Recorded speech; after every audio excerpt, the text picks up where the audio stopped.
各位師兄大家好啊！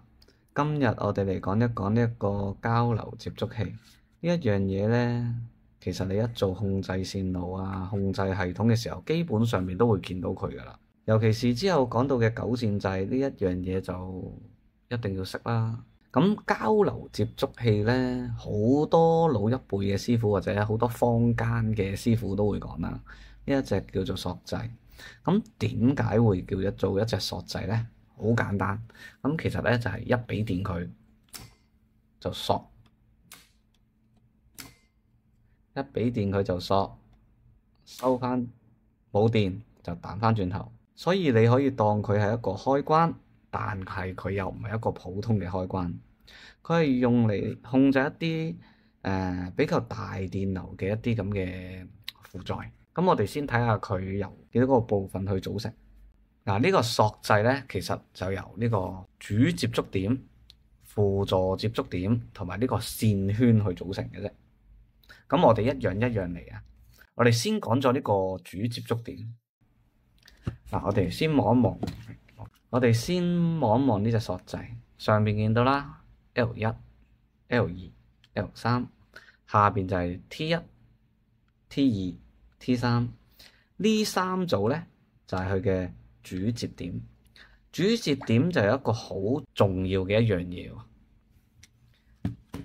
佢係本身全部都係 NO 常開，即係話佢未通電之前咧，呢三組咧係斷開嘅，係唔通嘅。咁一俾電嘅時候，咁佢咧就會黐埋，三組一齊黐埋，一齊通。你呢度會見到啦，畫咗三個嘅常開接點，跟住我用咗一條虛線去表示，就係想話係同時動作嘅呢一樣嘢。不過我要記住一樣嘢啦，佢哋雖然係一齊喐，但係佢係獨立嘅，即係話你可以用一組又得，呢組用兩組又得，用三組都得。可以用一個簡單嘅比喻啦，當佢一隻係三鋪，只不過係冇特性啦，三條獨立嘅，拍上去一齊通，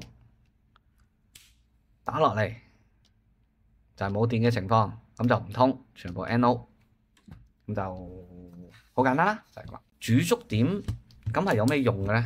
佢係攞嚟帶個負載嘅，譬如我呢度接 L1、L2、L3，咁下邊可能就接呢個U1、V1 同埋呢個 W1，之後下邊俾呢個電動機啦，下邊就俾個電機。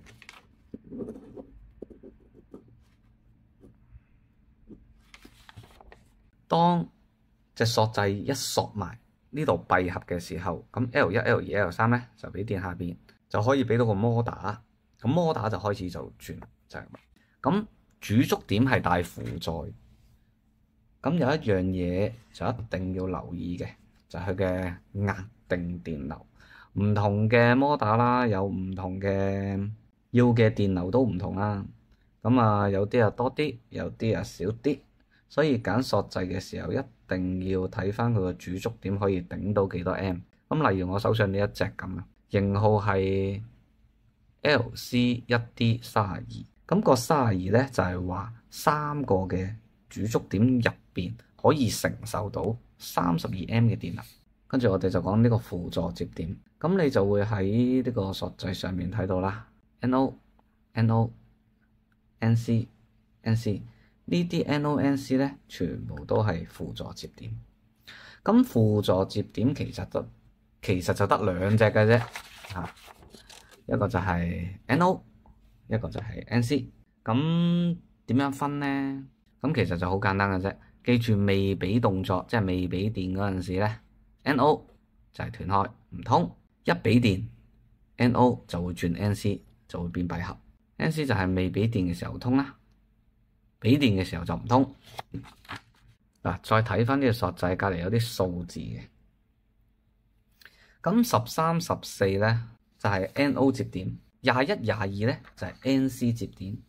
你見到呢啲咁嘅 number 咧，你就你就分咯。其實我都係睇 NO、NC，我都唔會去咁在意呢啲數字。不過就係咁啦。總之呢個13、14係代表 NO，21、22就係代表 NC 咯。咁仲有啲我哋叫，如果啲接點唔夠，我哋會有啲孭仔嘅。咁啲孭仔咧係咁樣勾上去，就俾你加多少少呢啲嘅輔助接點，即係唔夠位爭啊，太多線啊，咁啊加多隻上去。咁當佢一索嘅時候咧，攞隻插呢度。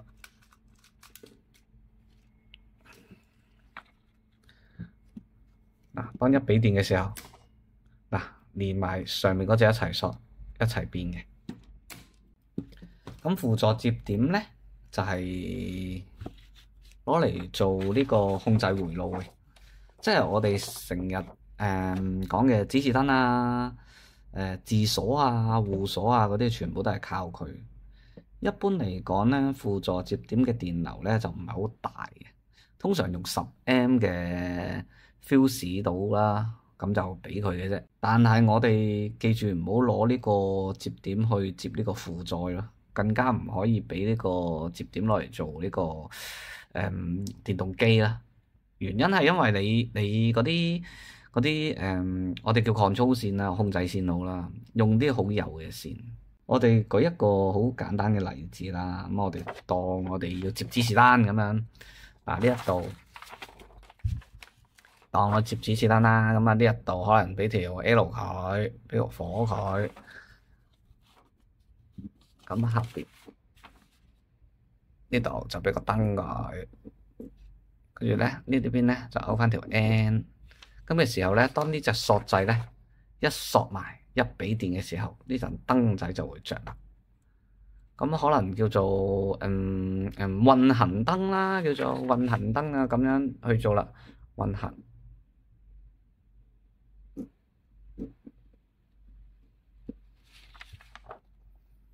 好啦，咁最後咧就講埋呢個線圈啦。咁線圈咧就係 A1 同埋 A2。咁線圈最重要，我哋要知道一樣嘢咧，就係佢嘅電壓。咁最常見嘅有24W啦、220啦、380啦、12W啦。咁呢一度咧就有寫嘅，例如我呢一隻咧就係220W啦。咁佢呢度會有寫嘅，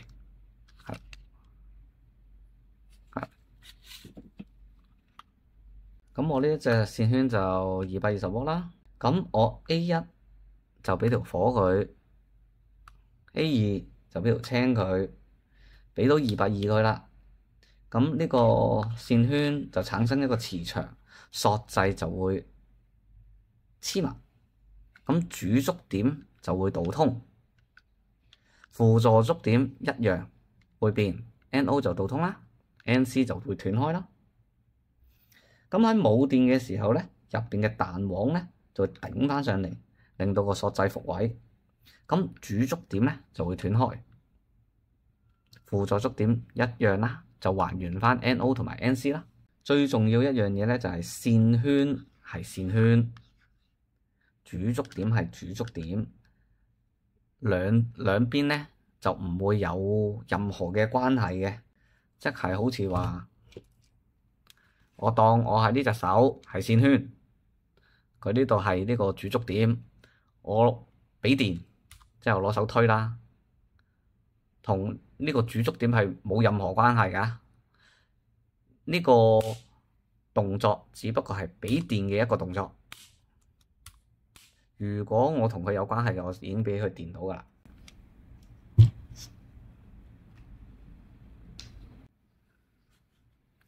咁呢一個功能就係主觸點係用嚟帶輔載嘅，輔助觸點係攞嚟做控制嘅，線圈攞嚟負責索嘅呢一隻嘢。咁索掣就係咁啦。咁再講多少少啦。咁點樣去睇呢隻索掣有冇壞咧？就有兩個方法嘅。第一個咧就係直接俾電啦，睇下索得爽唔爽啦。俾電，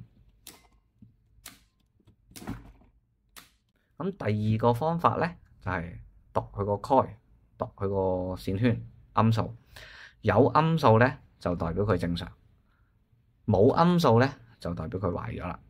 有時喺現場嘅時候咧，唔知道你有冇見到啦，一俾電咧就係咁喺度吱，明明已經俾咗電噶咯喎，個 coil 又冇事喎，咁啊會有啲雜音係咁震嘅，即係好似咁樣，係啦。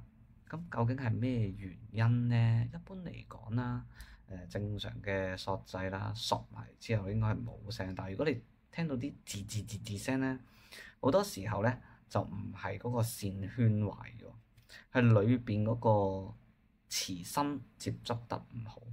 咁啊，依家拆一拆開佢，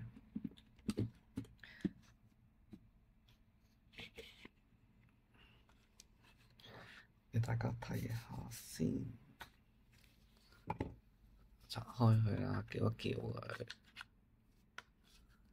叫一叫佢。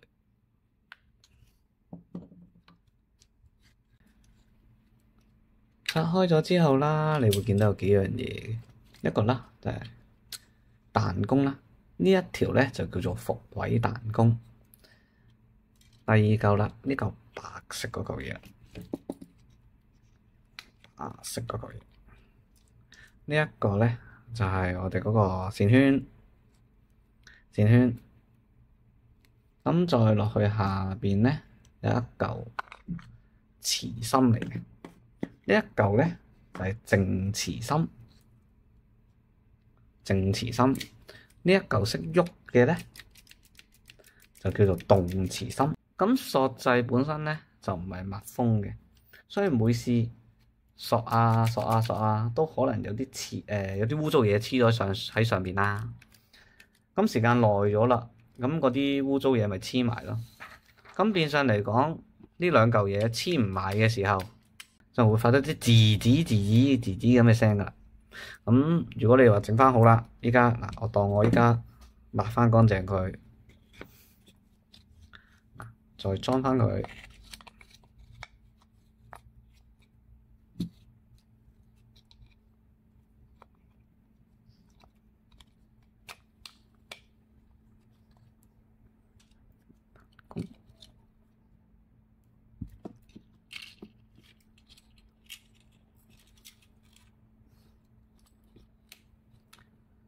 跟住就拍佢。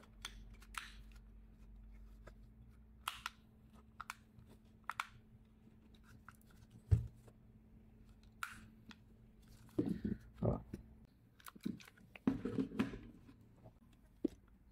俾電閂電，咁就正常噶啦。咁大致上邊個索掣就係咁多。